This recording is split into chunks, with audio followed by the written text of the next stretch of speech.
মনে রাখিস, এই হাসনাতরা জীবনে 100 বছরে একমাত্র একটা জন্ম নয়, একটা বেশি জন্ম হয় না। যারা জীবন বাজি রেখা 16 কোটি মানুষের জীবন, 16 কোটি মানুষকে বাঁচাইছে। এই যে তোরা আজকে বড় বড় কথা বলছ না, নেতারা যারা আজকে হাসস, তোদেরকে জেল থেকে মুক্ত করছে এই আব্দুল্লাহরা, এই নাহিদরা, এই সাজিসরা।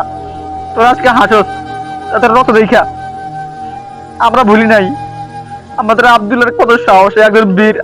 আমরা এই বীর কখন ভুলবো না। আমরা বেঈমান না, আমরা নেমো খারাপ না, আমরা আব্দুল্লাহকে ভুলবো না। হাসান আব্দুল্লাহ শরীর থেকে রক্ত বাড়িছে, এই রক্ত আমাদের মন থেকে বেড়েছে, আমাদের হৃদয় ভেঙে বাড়িছে রক্ত। আজকে কোনো বিচার নাই,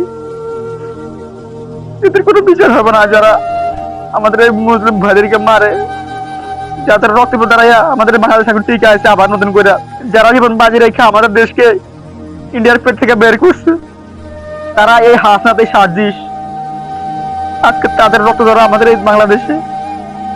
লজ্জা লাগে আমাদের জন্য, লজ্জা। আমরা কেন তো বেরোবে না, আমরা কেন তো অগ্রগতি? ঠিক আছে, আমাদের জন্য হাসিনাই ঠিক আছে, আমাদের জন্য মোদি ঠিক আছে। তারা আমাদেরকে মারবে গুলি কইরা, জেলে বইরা মারবে, ওটা ঠিক আছে।